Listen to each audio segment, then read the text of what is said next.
we will start out with the prayers and everything like we usually do.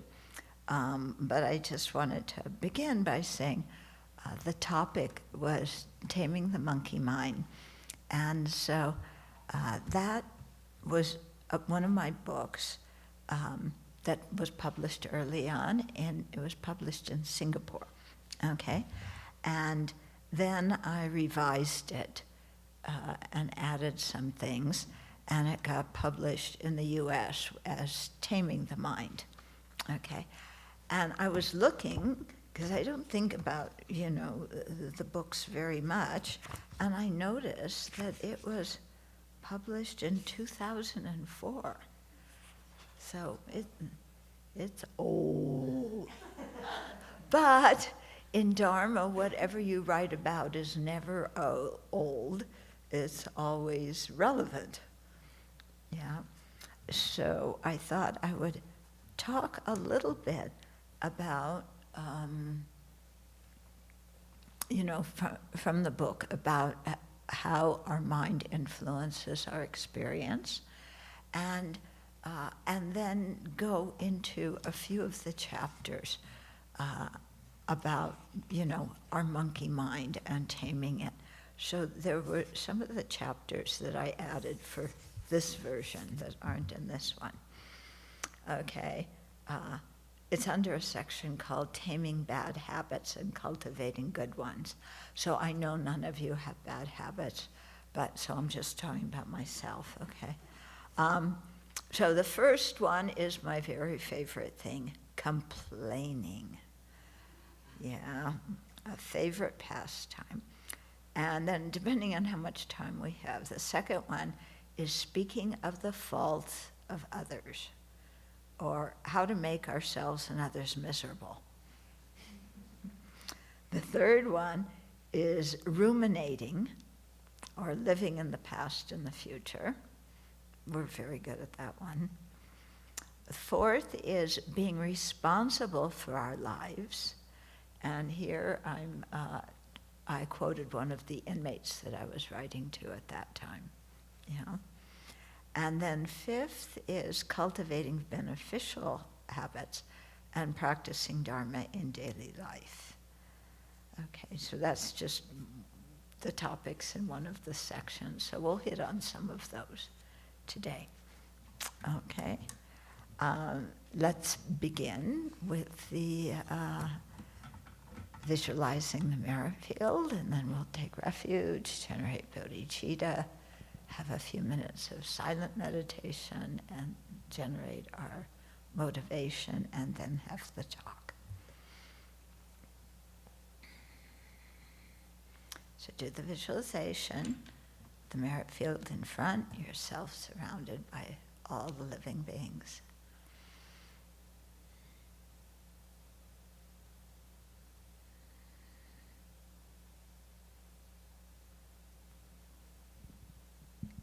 I take refuge until I have awakened in the Buddha, the Dharma, and the Sangha.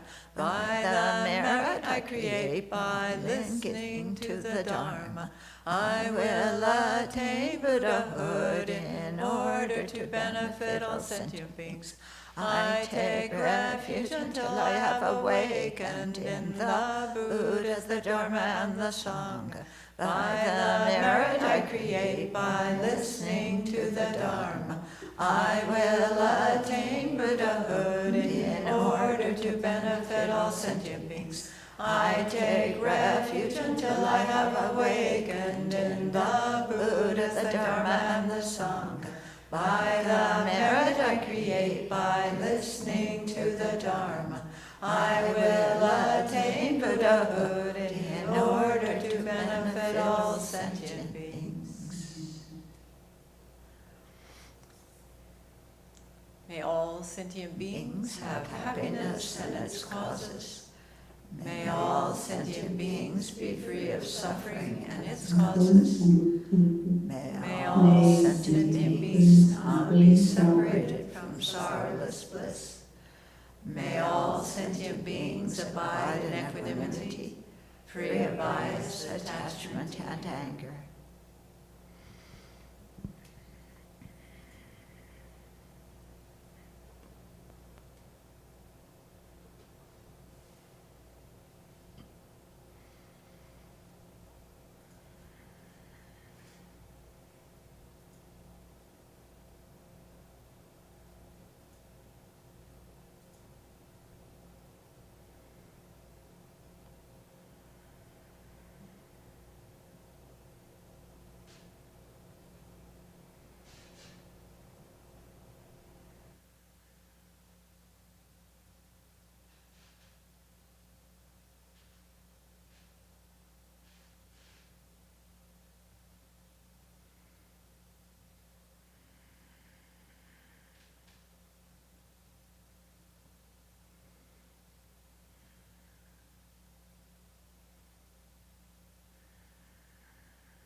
thoughts generate our motivation. So all day long we are acting. We have mental actions, verbal actions, physical actions. So all day long we are creating karma. And that karma leaves imprints or seeds in our mind stream that will influence our future rebirth and what we experience then. And if the karma is strong, it also influences what we experience in this life. So in this way, we're the creator of our own experience. But the ruler of our mind is ignorance. And so all the karma we create now is under the influence of ignorance that misapprehends the ultimate nature, that doesn't know how things, people, and phenomena actually exist. And while we may create some virtue under the influence of ignorance, often because our mind really grasps very strongly at I and mine and my way and I'm right and I'm best, and people are ignoring me when they shouldn't. And so, our mind just gets so tangled up with these kinds of things on a day-to-day basis. And they're actually not things that are so important, but because we're so focused on ourself and on I and mine, we blow up the importance of these things. And thus create karma, create unpleasant experiences for ourselves, as well as cause pain and inconvenience to others. So now, as we're about to share in the Buddha's teachings together, let's create a whole different kind of motivation, not one thinking, me, I, my, mine, but a motivation that recognizes that what we learn from Dharma talks and implement in our lives can create mental peace for ourselves, can improve our relationships with others, and can eliminate any kind of fear and regret at the time of death. So let's have a mind that thinks we will share the Dharma this afternoon.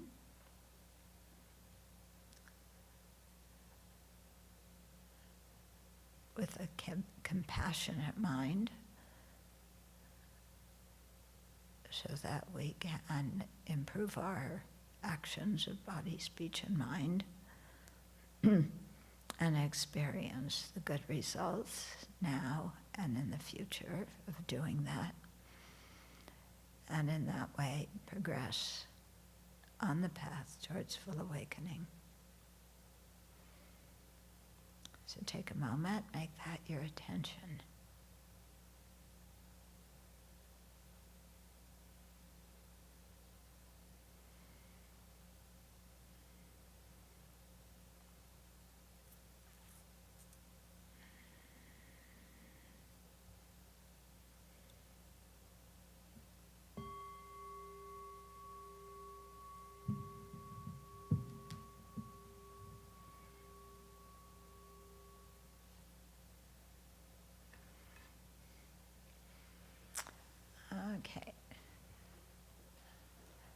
So, how our thoughts, how our mind influences our experience. Yeah, we usually think that whatever we experience is something objective out there. So there's a real objective situation, and anybody who is in it is going to experience it the same way. And all it takes is checking with other people about what they think about what happened or what was going on, and we discover that people have very, very different interpretations of events, of what somebody's comment made, of all sorts of things, yeah. So that right away shows us that we're not perceiving and experiencing something objective out there. Because if it were objective, we'd all have it the same way. But rather, okay, our mind influences how we experience. So one way is through the karma we create, because we create the karma to have certain experiences, either pleasant ones because we created virtue, or non-pleasant ones because our minds were under the influence of afflictions. But another way that our mind influences what we experience is by our mental state at the time of whatever was going on, okay? Because I think we all know if we're in a bad mood, whatever situation we go into, we're not going to have a good time. We're going to be miserable. And if we're in a cheerful mood, whatever situation we go into, is going to have a fighting chance. We might actually be happy and, kind to people. And so right away we see, the mood or the kind of thoughts that we have going into a situation is really going to influence how we experience it. So what all of this is pointing to is that we create our future by what we're doing now. And so since we all want happiness and not misery, it's a sign of wisdom to see what our bad habits are and then to try and change them, counteract them, okay? So we all have bad habits. It's nothing to go, like ashamed of. I have more bad habits than everybody else. Yeah, forget it. It's just, this is the situation when you're in samsara. So, I want to start in here, talking about some of our bad habits, but I thought what I would do is start with the one from the chapter I wrote that talks about an exchange I had with one of the inmates I was writing to. Okay, so this was somebody, I don't know, he wrote to me, I have no idea. He was a friend of another guy that I was writing to. Okay, and I started writing to inmates because this other man who was in prison sent me a letter, saying, yes, he wanted to correspond. And he said he wrote to 25 Dharma centers, and the one I was at was the only one that responded. But the thing was, when he looked at the list of Dharma centers, he sent letters to Dharma Friendship Foundation, was not on it. So we have no idea how he got in touch with me. But anyway, I got a letter from an inmate, and he was asking for help. And when you have the bodhisattva vow, then you help. Yeah. Okay. So I want to read a little bit about this, and then what he wrote. Okay, so recently, one of the prisoners with whom I correspond told me about his upbringing. And when I write to the different people, I always ask them about their upbringing and their past experiences. And you can really see, when people tell you about their lives, why they ran into problems and why they made bad decisions and so on. Okay, so as a child, he faced a number of obstacles that many people will not encounter in their lives. Okay, so later he became a drug dealer, and he was a drug dealer in Southern California, apparently a very successful one. Okay, he had lots of cars, he had a whole group of people around him, and his business was going really well, okay, selling all sorts of different drugs. He didn't take so many of the drugs that he sold,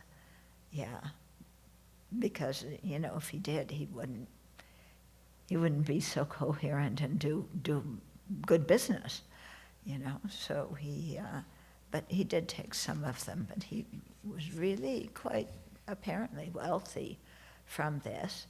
And it was interesting, he told me the story of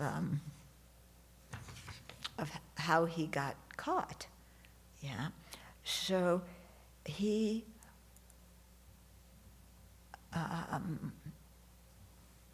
heard about some other good drug dealer, a good drug deal that he could get engaged in. Some people had told him that there's a whole group of people who want drugs, and he thought, he knew that probably the police were kind of observing him because he had been in business for a while, but he thought, I want to do this one last one and really make a ton of money out of it, and then I will retire from this business. So he put a lot of his drug paraphernalia and things in a storage unit, and then he went to wherever he was going, to do the drug deal. And he got arrested there. This was going to be his last deal before quitting. One more to make a whole bunch of money. So motivated by greed, and so he got busted. And so at age 32, he was arrested and given a 20-year prison sentence. And when I started writing to him, he was, in his 13th or 14th year of the sentence already. When you're 32, 20 years is a long time. And he just felt like, I blew it, and, the whole rest of my life is going to be in prison. He also told me that when he was in prison, he looked very hard at his life, and he traced all the different actions and choices and decisions that he made throughout his life that kind of led him to getting imprisoned at the very end. And he said it started out when he was like 8 years old and, delivering papers to people and liking the money and wanting to earn more. And then, of course, middle school getting into drugs, high school beginning to sell, and then, having, making a business out of it. And what he said when he did this kind of life review and saw it, he came up with the term seemingly insignificant decisions, or SIDS, seemingly insignificant decisions.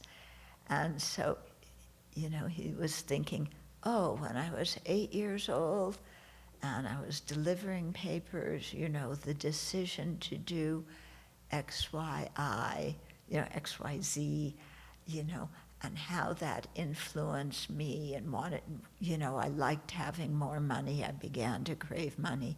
And so I did this and, choices that he made. And he said some of them are just very small. Who you talk to that day, where you go, what order you make a phone call in. So that's why he called them seemingly insignificant decisions. But he was able to trace through all these small decisions how he got involved in drugs, how he got everything set up, and how he wound in prison with a 20-year sentence. Another thing that happened in his prison wasn't just, my life is over, I'm imprisoned, but he had put a lot of his property in the names of some of his friends when he went to prison, so that the state didn't take it. And many of his friends kept that stuff and didn't return it to him. So these were people he trusted, and they burned him. Yeah. After he got released, I met him, and His Holiness was teaching in somewhere in the LA area. I can't remember if it was in Pasadena or in LA itself. And so I told him about the teachings. I got him a ticket, and I met him there, and took him around, and I think he went to one of His Holiness's teachings. So there was, some imprint in his mind from that. Okay, to continue here. Okay, so later he became a drug dealer, and at age 32 was arrested and given a 22-year prison sentence, of which he was in his 14th year. He could have blamed his prison sentence and all the ensuing suffering he experienced in prison on his childhood, because what had happened to him was atrocious. But he didn't do that. So when I responded to the letter about his youth with understanding and sympathy, or empathy, but not pity, then he wrote the following reply. So this is what he said. I've been thinking about personal change. After 14 years in prison and much soul searching, I can say with certainty that I have changed for the better. I think because he did all that soul searching. The person that I used to be is gone. If I were to meet him today, I wouldn't like him very much. Prison and the act of having a significant part of your life and your freedom taken from you can be a very sobering experience. That's an understatement. It doesn't take a really smart person to figure out that if he did something that cost him 15 or 20 years of his life, he was doing the wrong thing and needed to change. Some people come to prison with long sentences and drastically change their lives for the better, and some change for the worse. Yeah? But none leave prison without changing in some way. I have been fortunate in that I have been able to make some positive and long-term changes in my life. Yeah, and he really is fortunate. Another inmate, when I was teaching one time at San Quentin prison, there were some lifers in the audience and then some younger guys who had shorter sentences.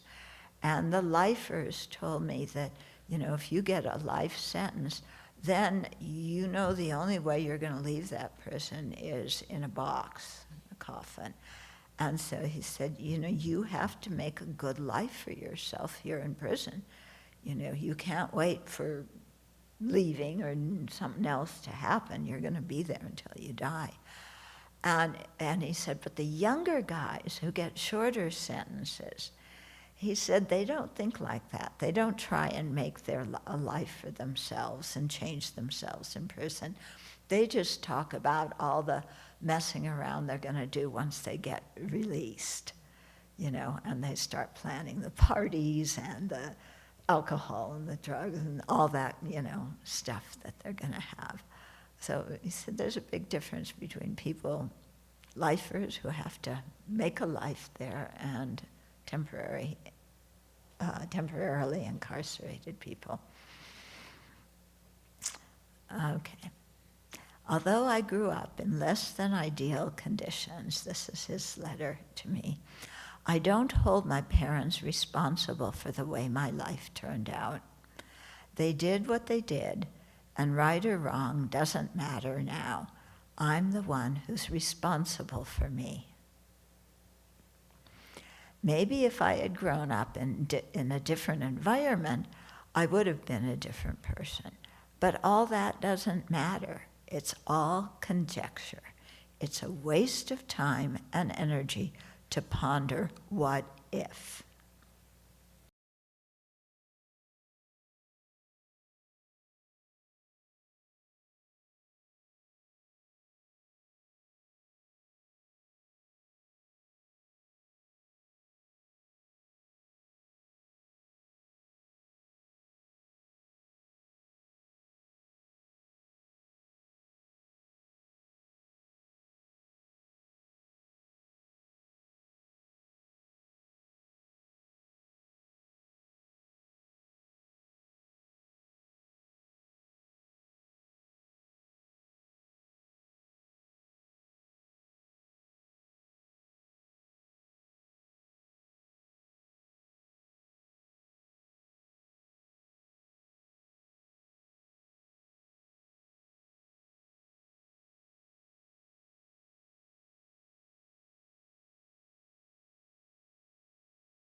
Didn't treat me right, this person did that person did this, and see ourselves as a victim.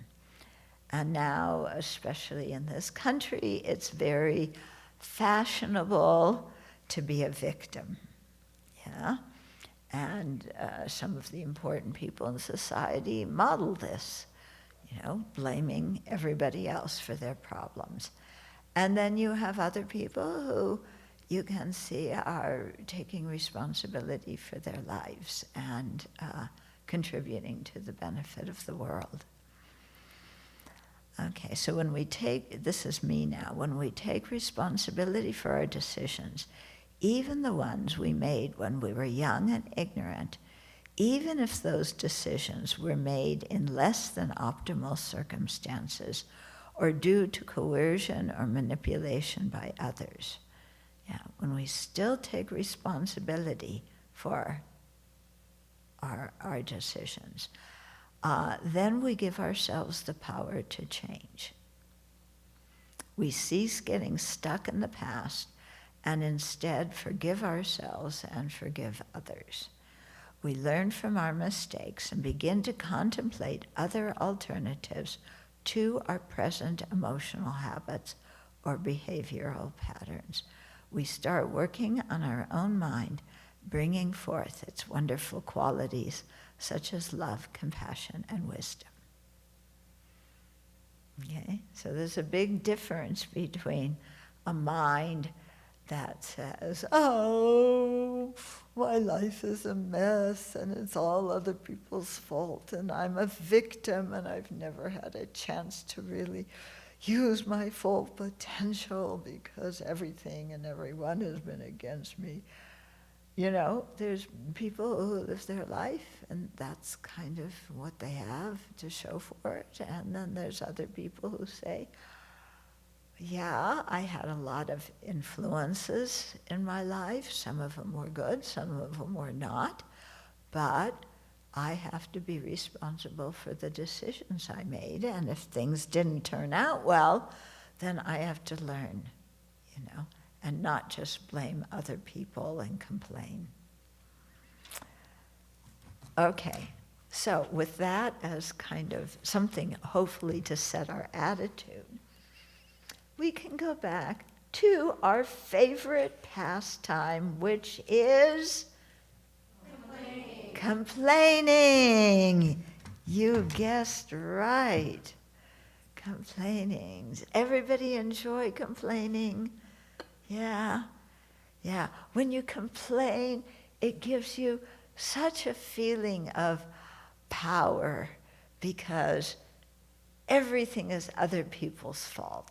And other people they make the mistakes and, nothing is our responsibility.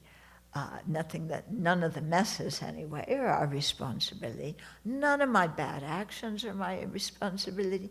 So I can just live my life carefree.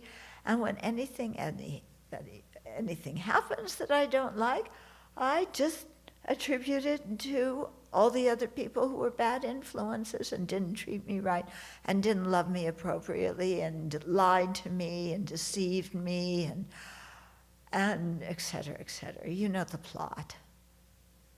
Everybody here know the plot? Hmm?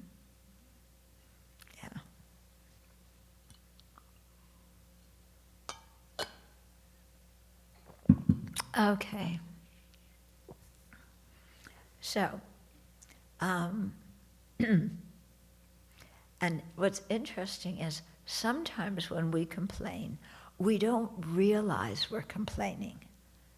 We think, I'm just giving a factual situation. Well, if we look at the way we describe what happened, it usually is not fact.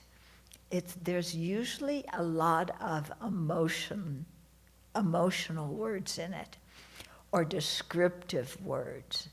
It's not, I walked to the store. It's, I dragged myself to the store because I was really depressed and I wanted to get some cookies to make me feel better. That was always my comfort food because my mom gave me cookies when I came home from school, but my mom died. And ever since then, my life has been a mess and nobody loves me and nobody cares about me. And okay. So that person thinks, I'm not complaining, I'm just telling you, my life story. Well, there's one way to tell a life story, and there's another way. And we can get a lot of mileage out of complaining, or at least we think we can. Yeah, when we complain, it's like, you see, I'm a victim, I'm not responsible, feel sorry for me. Yeah, I want some pity. Feel sorry, and because you feel sorry for me, be nice to me. Yeah, because you can see how I've suffered because of what these people have done. And so, you're a good person. This is the subtext of the complaining. We don't say it out loud. But, feel sorry for me, treat me well, give me some money. That would really help, because you could see, earlier in my life, I didn't have enough, and okay. So we get a lot of ego mileage out of complaining. Yeah, it's not just telling a story and leaving it. It's it's a way of manipulating other people to think about us in a certain way and act towards us a certain way. Yeah. Okay, so our words are very descriptive and very emotional when we tell the story. Okay, so we complain about anything and everything, right? My flight has been canceled. The insurance company refused to hear my claim. It's too hot. My friend is in a bad mood. My pet frog jumped away and now I can't find him. He loves me so much, but maybe he's just abandoning me now, and I'll be like I was before, unloved. I had such a close relationship with my pet frog, and, okay, on and on. Okay, we complain about our wealth or our lack of it. No matter how much money we have or what we possess, we never have enough. Yeah, do you know anybody who has enough? Yeah? Really? No, you haven't seen everything I put on the wish list. Barley green, toe caps. What else do I put on it? Stuff for my eyes. Yeah, I have all these things, that I need. Okay, so we never have enough. Yeah, we could always use some more. Do other people treat us fair? No. Nobody treats us fairly. Okay. It's not fair that other people have more money than we have. It's not fair that they have better relationships than we have. The Dharma teacher is biased and favors the person who I don't get along with and ignores me. It's like everywhere I go in this life, there's something, I'm on the bottom rung. We complain about our health. This is not limited to the ill and the elderly. Oh, you're going to help me, okay? My back hurts, my hip hurts, the back of my thighs are cramping. Yeah. What else do you have to complain about? Bunions. Oh, I have bunions, yeah. Hangnails. Hangnails are terrible. Yeah, they're so small, but they really hurt. And every time you try and get rid of them, they still are there, Like, hangnails, yuck. Okay, what else? Yeah, athlete's foot? Nobody here is an athlete. Allergies, oh yes. We complain about allergies.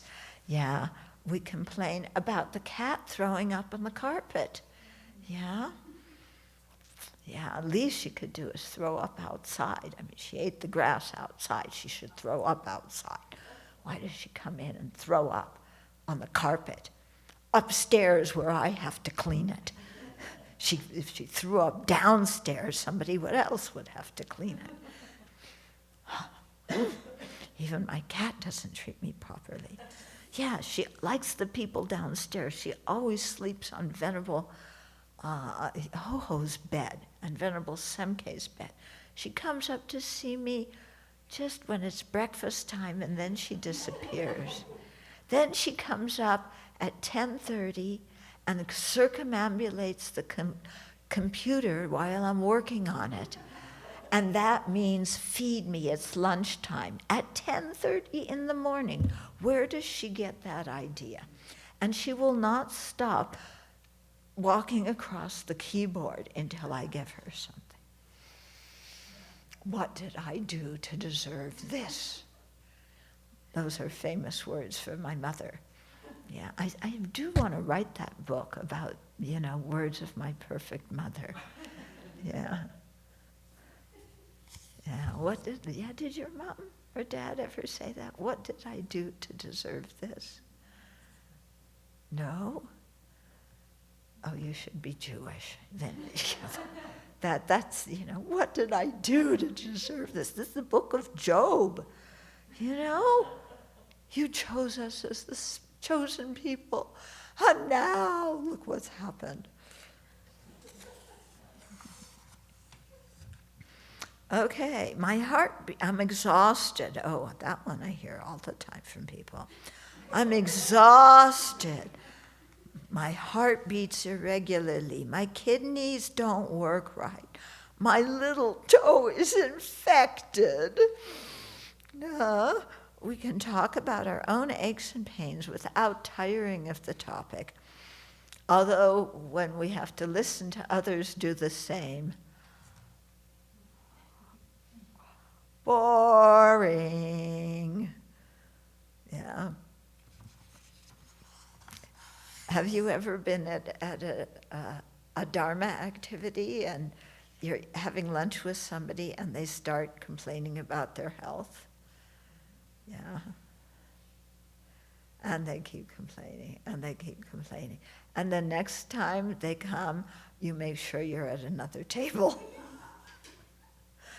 But when it comes to our health and complaining, yeah, we want everybody to hear it. Yeah, we want everybody to hear it. Okay, one of the juiciest topics of complaint is others' actions and personalities. We are like gossip columnists, yeah, in the newspaper. Like, what is it? National Enquirer. The one that Trump's made the deal with to not print his stories. But that was one of the biggest gossip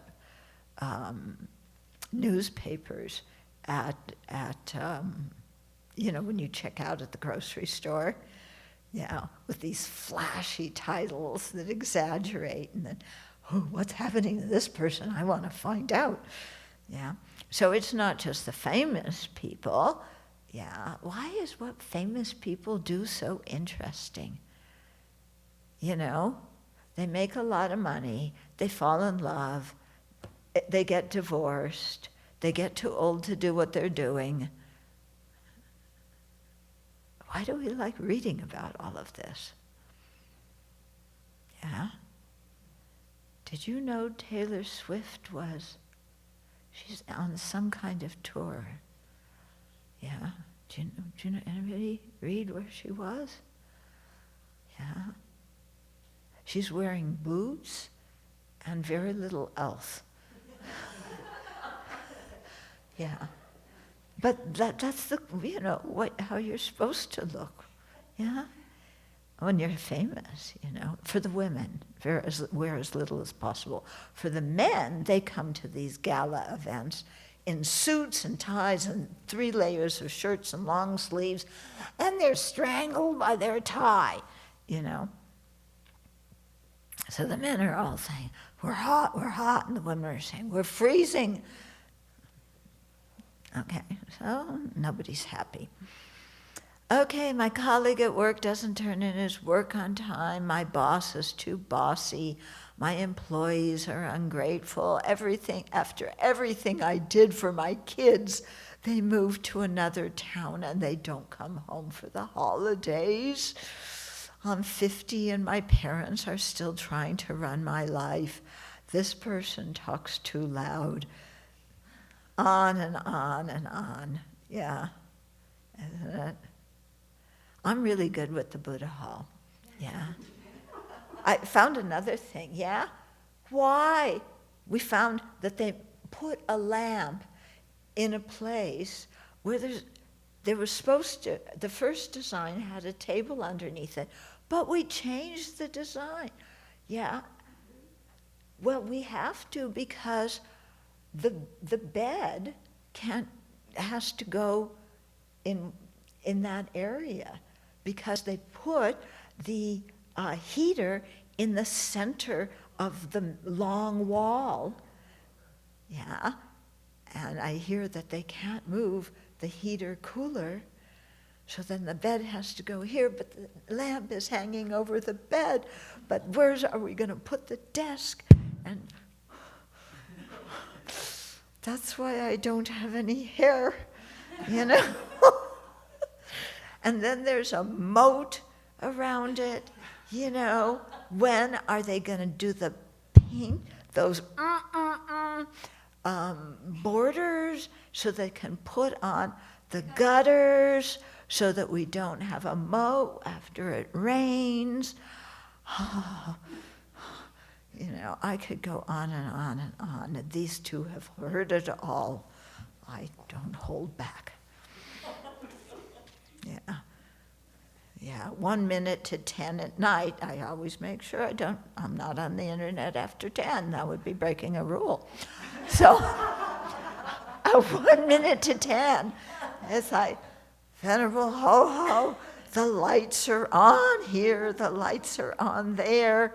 You know, I thought a car was coming and shining their headlights into the window by my bed. That's how bright it was when they keep the lights on in the library all night. And you say that there's a mouse running across, and that's why the lights are going on and off. Well, I haven't seen no mouse. And those lights just go on and off, and they flash in my room. And I managed to sleep anyway, but that doesn't sound very good. So it interrupts my sleep, and I can't fall asleep. And okay. Complaining about political leaders in the government. Oh my goodness. I don't complain about that. I do not complain about that. I just use certain people as examples of having an afflictive mind and having a perfect example of blaming all your problems on somebody else. Isn't it? Yeah? It's a hoax. It's a witch hunt. This country is falling apart. Yeah? You better fight for your country or you won't hide one because I'm the only one stopping them from coming for you, to you. They come to me, but after they get done with me, they're going to come for you too. The deep state. Yeah, what in the world is a deep state? Yeah, who is they? Yeah, witch hunt? That happened in Salem, Massachusetts a long time ago. Yeah. Yeah. Hoax? Yes, you're very good at hoaxes. Yeah. Yeah, so I don't complain about the government or political leaders. I just tell the truth, right? Right? About what they're doing so that we don't do the same thing. Yeah. Because if you act like that, if you follow that kind of example, you wind up with an incredible amount of negative karma. You know? No, seriously, when this person dies, it's not going to be blissful for him. Okay, so this book, you know, actually, this part was even earlier. Okay, it was first published in 1990. Okay, so still, what I wrote, even 1990, okay? Complaining about political leaders in the government, not just our own, but others too, is a national pastime in the U.S., isn't it? Yeah. We bemoan unfair policies, the brutality of oppressive regimes, the injustice of the justice system, the cruelty of the global economy. The same thing we complained about in 1990. What's the story? You know, we write emails to friends who have the same political views as we do and hope that they will do something to change the situation. Yeah, while I go on a holiday. Okay. In essence, we complain about whatever meets with our disapproval. Yeah. So what kind of mind is it that always sees problems and faults and reacts with disapproval? If you have a mind that's constantly disapproving of what other people are doing or saying or how something is done, what things are you specifically looking at and how are you judging them? Okay? We think that, again, you know, well, my disapproval, somebody did something wrong. Yeah? So I'm only stating a fact. Yeah? That they should have known that we moved the bed because they put the heater on the long wall.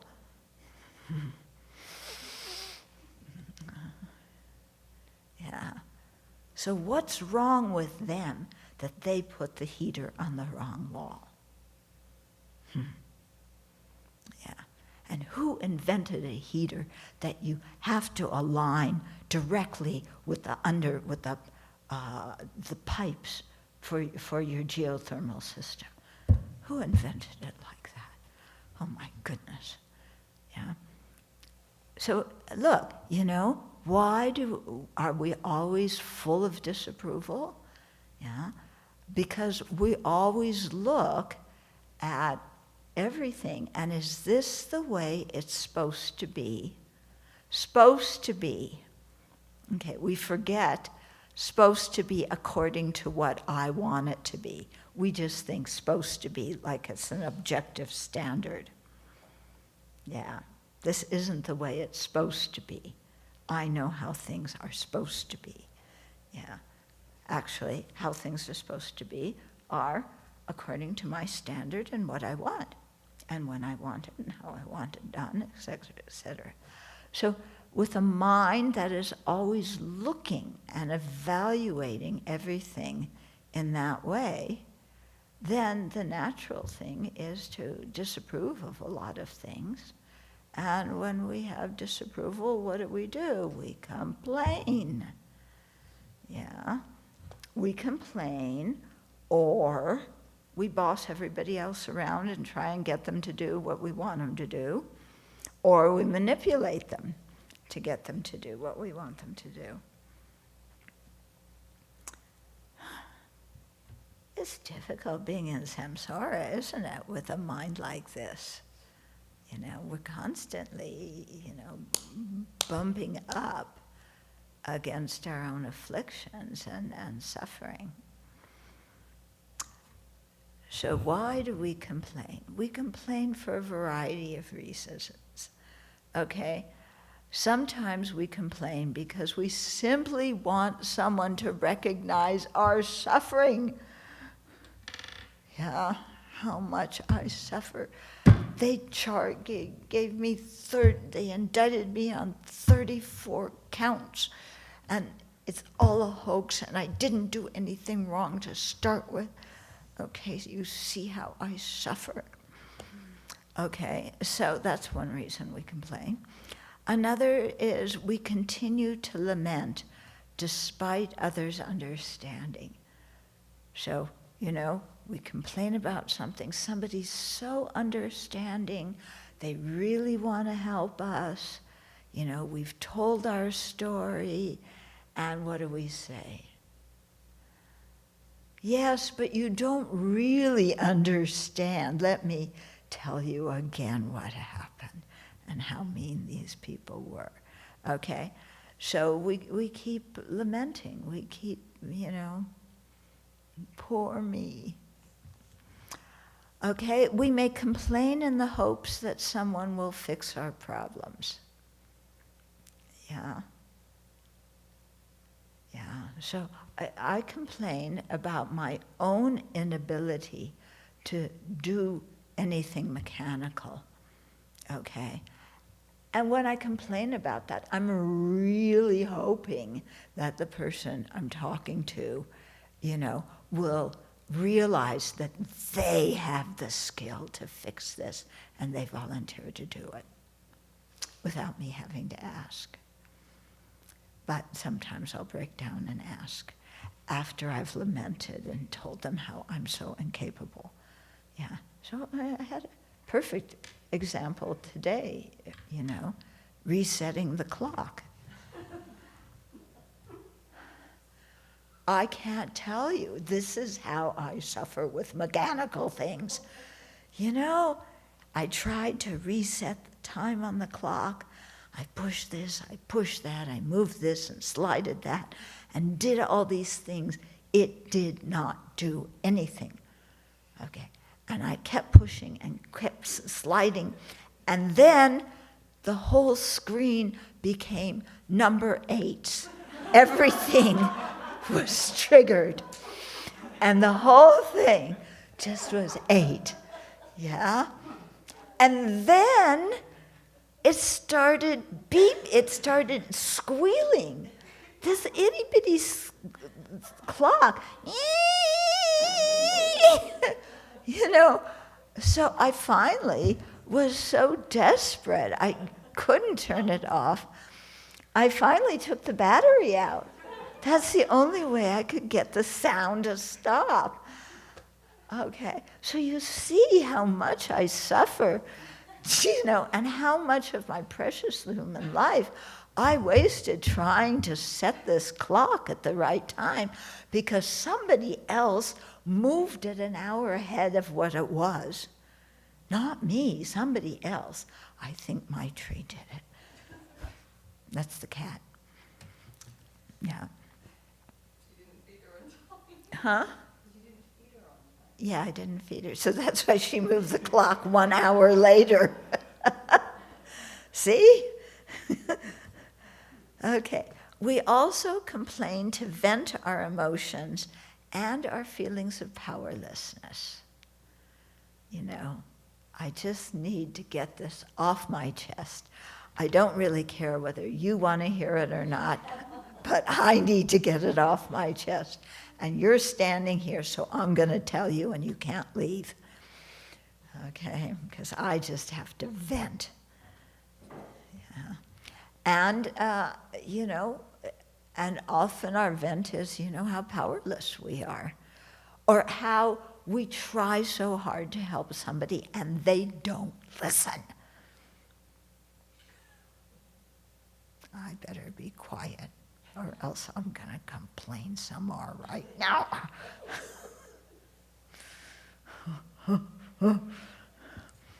Okay, so venting is often used to justify ranting about whatever we feel like ranting about.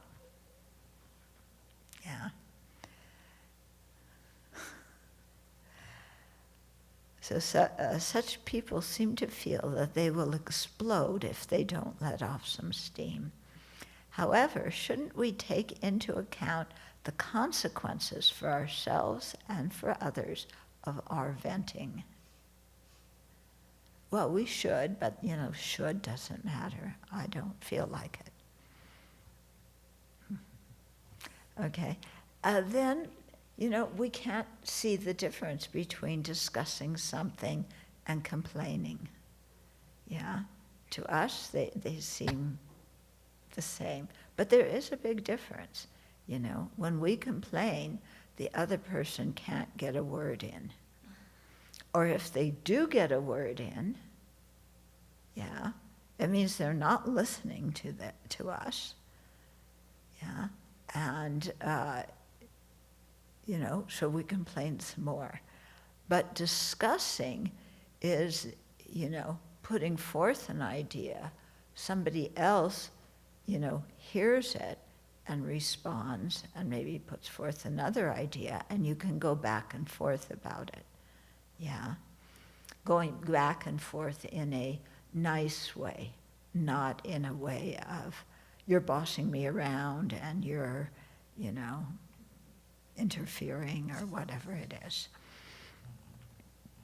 Okay, so when we find ourselves complaining, really to try and be quiet, but, think about what's the difference between complaining or venting and discussing something.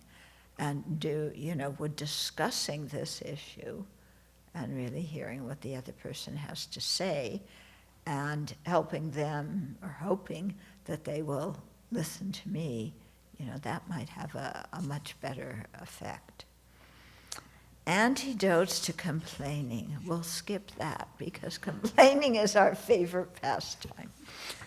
Okay, so meditating on impermanence is a good start, because when we see that everything is changing momentarily, then whatever it is we want to complain about, it's different in the next moment.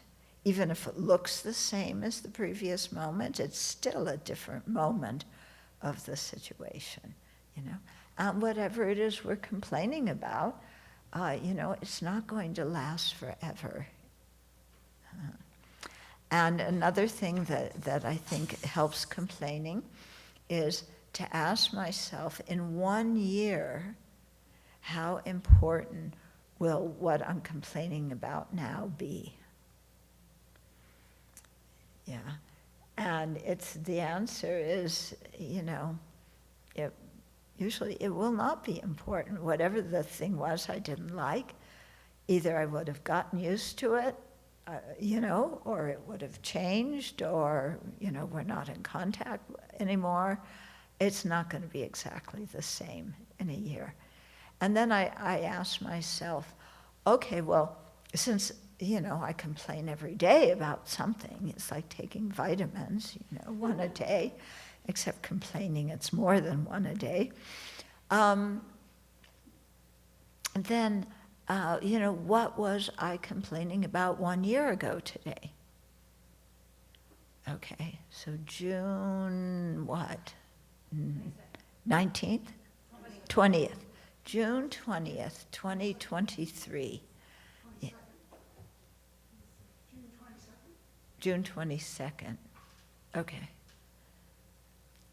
2023. 2023. What was I complaining about then?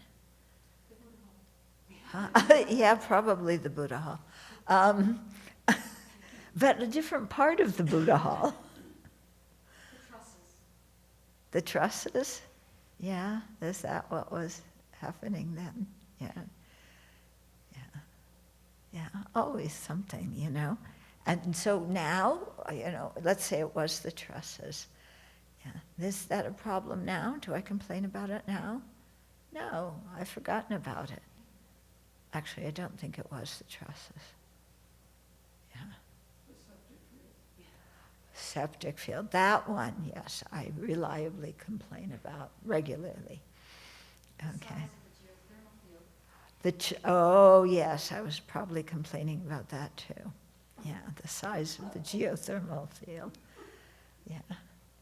And I was probably complaining, like, where are all these people who are supposed to be building the Buddha Hall? it was supposed to be done in July of 2023, and it wasn't. Okay, life goes on. My complaints are fixed. Yeah. Okay, so that's one of our favorite activities. Now this clock, look at the clock back there. Yeah? The clock. Now you see, I just sit in a room and the clock goes crazy. The clock in the back of the room in Australia, you can hear that, is the minute hand is just going around like this. And now it's 10:16, 10:17, 10:25.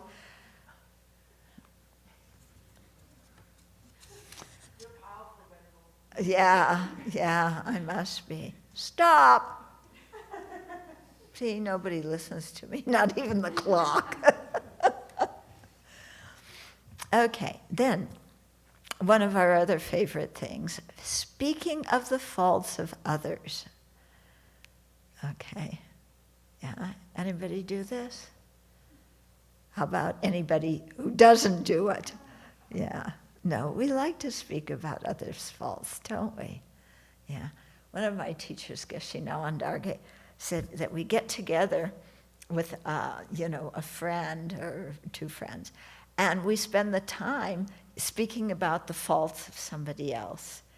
And the conclusion of the conversation is, they're so bad, so we must be very good. In other words, if you have low self-esteem, what do? You trash other people, and then the conclusion is that you're better. Yeah, so you have something to be proud of now, instead of feeling less than. Okay.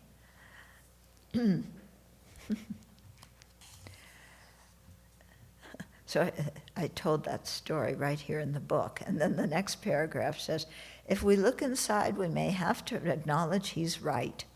Fueled by insecurity, many of us mistakenly think that if others are wrong, bad, fault-ridden, incooperative, stupid, foolish, lazy, what else do we call them? Inept. Oh, you've forgotten all the words you call other people? I'm giving you a chance now to say them. Yeah. Okay, so if we can identify that about other people, then in comparison, we must be right and we must be good. Yeah? Okay, another situation in which we speak about others' fault is when we're angry with them.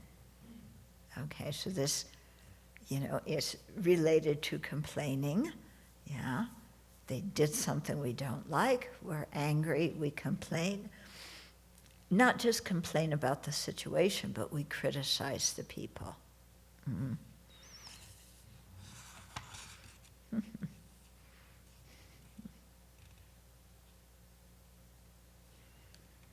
Okay, so sometimes we criticize others to win people over to our side. That's a big one, yeah? It's like I had a dispute with somebody, and I want people to side with me, yeah?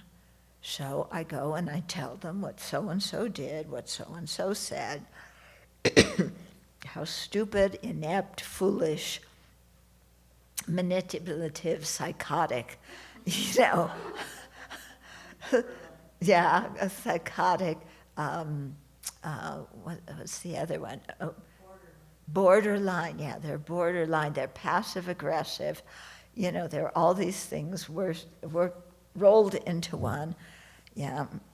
And so I tell somebody about this argument, how terrible somebody was to me, and what am I trying to do? I want my friend to side with me. Yeah, to side with me against this person. And this happens like in work situations. Yeah, people working in an office, a factory, whatever, together, a monastery. Telling monastic secrets. You didn't hear that in Australia. Yeah. Yeah. So, some people get together and they criticize this one, so that one, so that now, we're the best ones, that person isn't.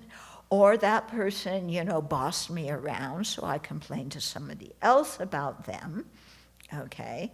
And then that person, the person I complained to, will side with me, and they'll say, oh yeah, that person did the same thing to me too. And okay, well, let's see what we can do. We have to go talk to them. With compassion, of course.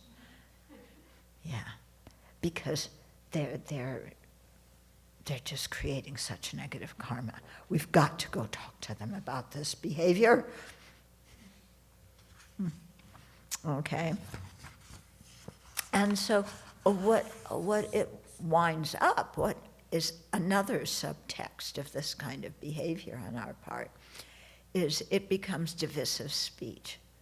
Because mixed in with our intention is, I want, person A did something to me, I tell person B, yeah, then person B sides with me, and they also don't like person A. Yeah.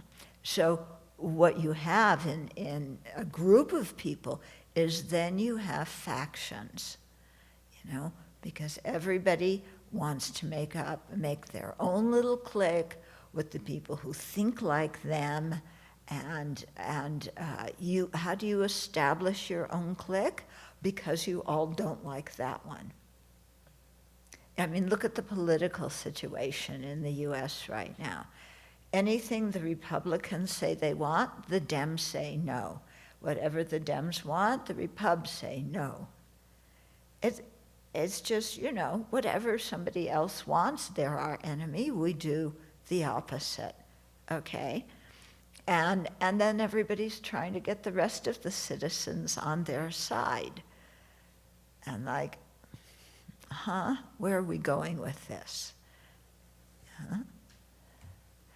And you can see, in different war situations, how everybody in a war is, the PR, when you're in a war, PR is very important. You want to get as many other countries, as many other people on your side against the person that you're in a war with, instead of thinking, how stupid war is.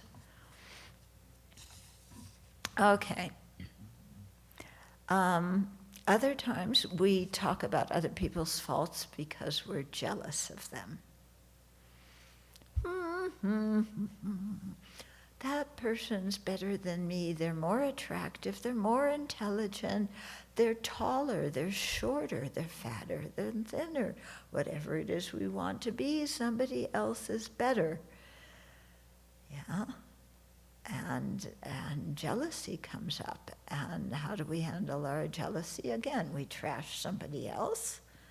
Yeah, trying to turn other people against that person, so that now we feel more secure because more people are on our side against somebody else. Yeah, and what good does that do? Okay. Some people psychoanalyze others. Okay. Comments such as, he's borderline or she's paranoid, make it sound as if we have the authoritative insight into somebody else's internal workings, when in reality we disdain certain traits of theirs because our ego is affronted. We're either being overlooked or, not appreciated, not loved. So let's speak about somebody else's fault, then I feel better. Okay, what are the results of speaking about others' faults? Well, if you do it enough in a certain group, then everybody begins to know that you're what we would call a busybody, And I know when other people gossip to me, then I make a mental note, be very careful about what I say about that person, because to say to that person, because just as they gossip about somebody else to me, whatever I tell them, they're going to gossip about me to somebody else. So I want to be very careful about what I say to them. Yeah. So it results in people not trusting us. Yeah. Because they know that we'll go and blabber something all over the world. Okay.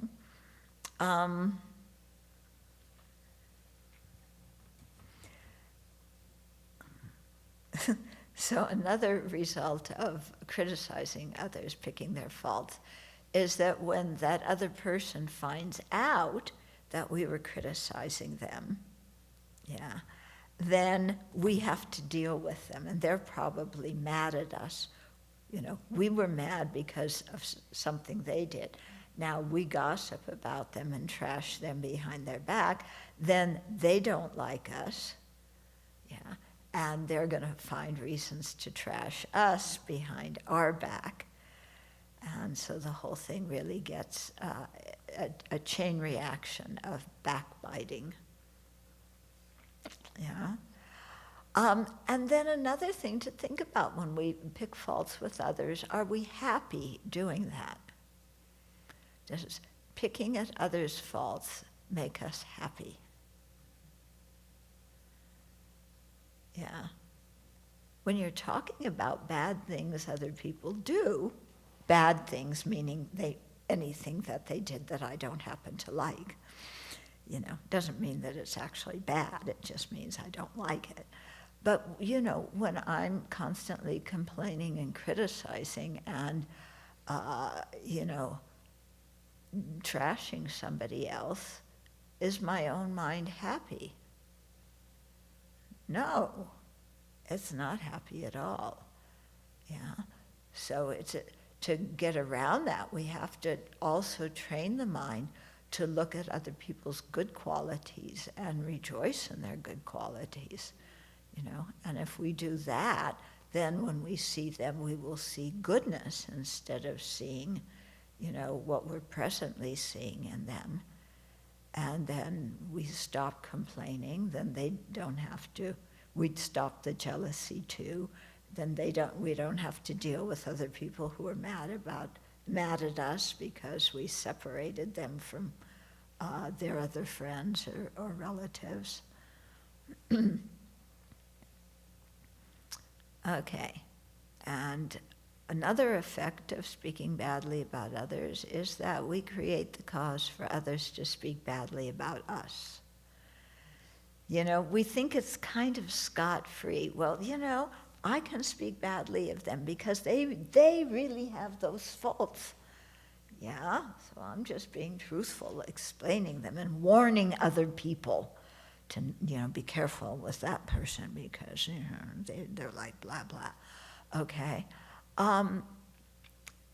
But, like I said, other people aren't going to trust us with what they tell us because they know that we'll criticize them too. And, they will speak badly about us. Because after a while, when you talk to somebody who's constantly criticizing others, what you want to go vent and say, oh, I just got stuck with this person who's just criticizing other people. Yeah. People don't use the telephone so much anymore, but it used to be, that you could wind up on a conversation. Remember the good old days? On a telephone conversation where the other person, all they did is tell you about somebody else's faults. yeah, and you trying desperately to get off the phone, and they keep talking. You can't get a word in there. Okay, so does that mean, this brings up a very good question, does that mean that we should never point out others' weaknesses or our faults and just overlook them?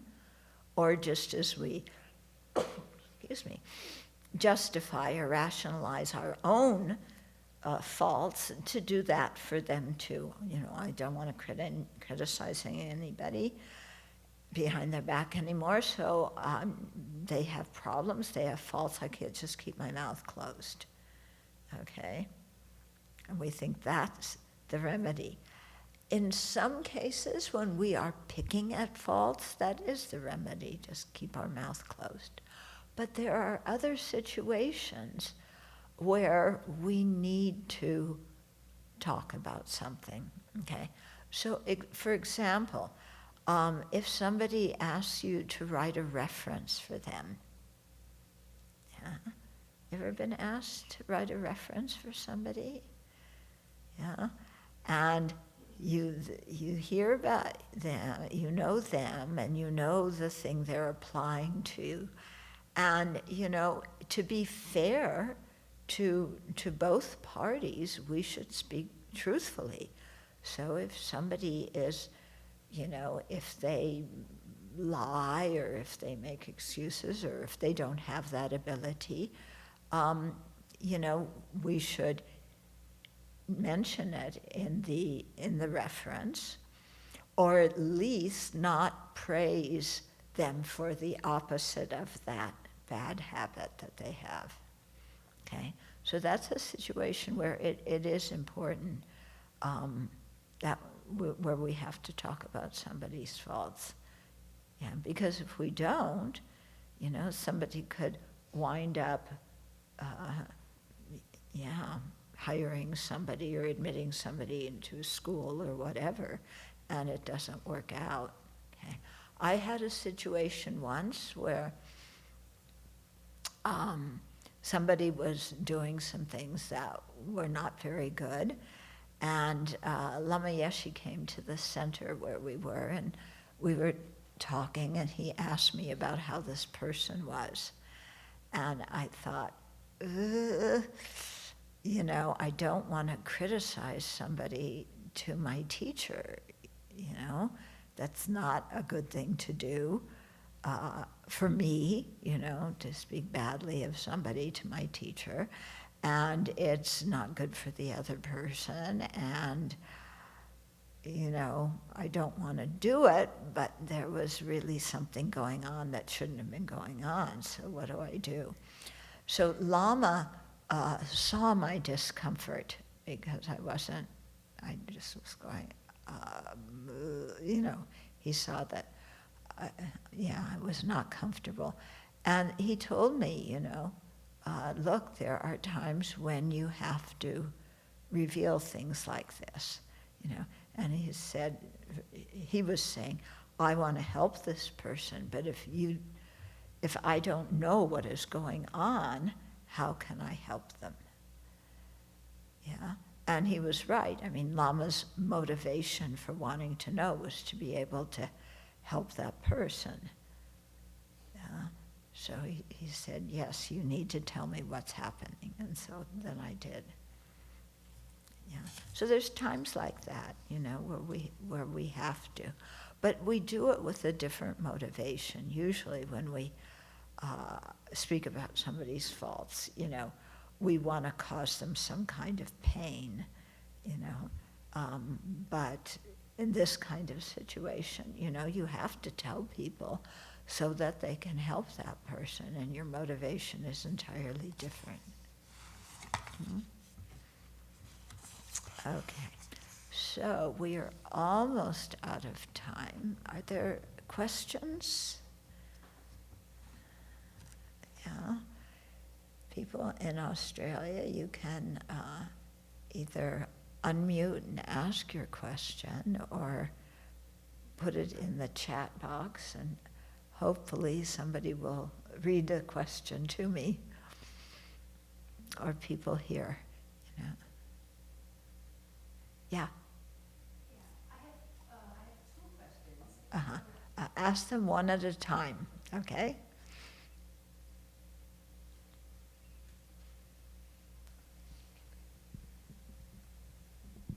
Thank you. I have two questions, so I'll ask the first one. I have been in work divisions where the pastime of the team is to complain and to gossip. Yep. And the experience that I've had is if you don't join the complaining, you end up being the outsider. Yeah.